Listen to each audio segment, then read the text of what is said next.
La mort est un sujet dont on parle peu. Et quand on en parle, c'est souvent avec des croyances, des peurs ou des certitudes très personnelles.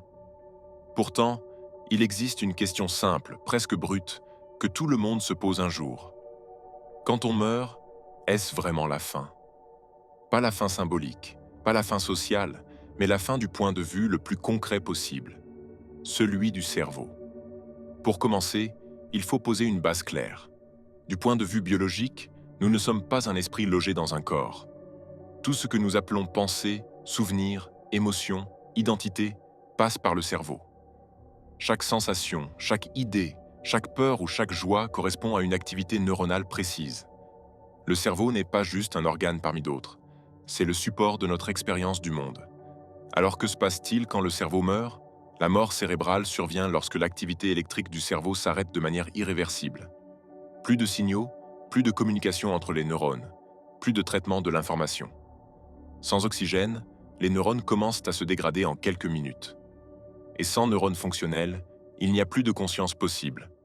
Pas de pensée, pas de perception, pas de sensation du temps. À ce stade, la science est très claire. Lorsque le cerveau cesse définitivement de fonctionner, la conscience telle que nous la connaissons s'arrête. Pas parce que la science refuse l'idée d'un après, mais parce qu'aucun mécanisme connu ne permet à la conscience d'exister sans support biologique. Mais alors, pourquoi cette idée de fin est-elle si difficile à accepter? Parce que notre cerveau n'a jamais fait l'expérience de sa propre absence. Nous pouvons imaginer la douleur, la peur, le sommeil, même l'inconscience temporaire. Mais imaginer le néant est un problème logique. Pour imaginer quelque chose, il faut être conscient. Et le néant, par définition, exclut toute conscience. C'est comme essayer de voir sans yeux ou d'entendre sans oreille.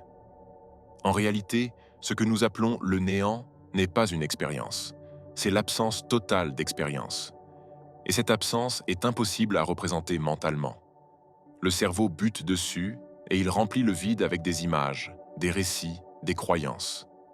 Certains objectent alors, mais les expériences de mort imminente, les tunnels de lumière, les sensations de sortie du corps, ces expériences existent. Elles sont réelles pour ceux qui les vivent. Mais elles se produisent toujours dans un cerveau encore actif, souvent en situation de stress extrême, de manque d'oxygène ou de décharge massive de neurotransmetteurs. Autrement dit, elles ne décrivent pas ce qui se passe après la mort cérébrale, mais juste avant. Il est très important de comprendre cette nuance. Ce que la science étudie, ce n'est pas ce que l'on ressent quand on frôle la mort, mais ce qui se passe quand le cerveau s'arrête complètement et définitivement. Et à ce moment-là, il n'y a plus de sujet pour ressentir quoi que ce soit. Une autre question revient souvent. Est-ce que la conscience pourrait exister ailleurs, autrement, sous une autre forme? D'un point de vue scientifique, rien ne permet aujourd'hui de l'affirmer. La conscience n'a jamais été observée sans un système physique capable de traiter de l'information.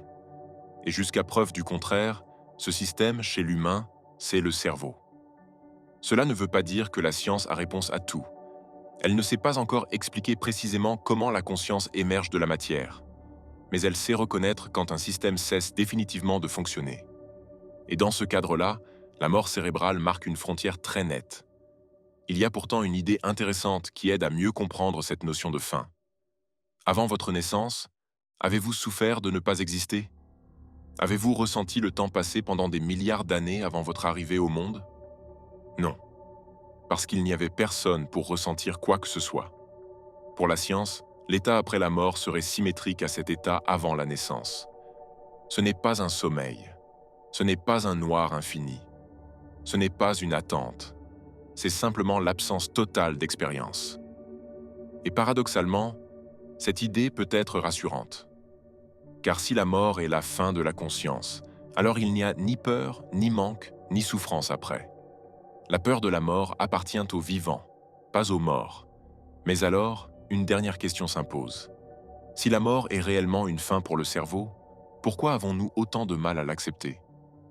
Pourquoi presque toutes les cultures ont-elles inventé des récits d'après, de survie, de continuité?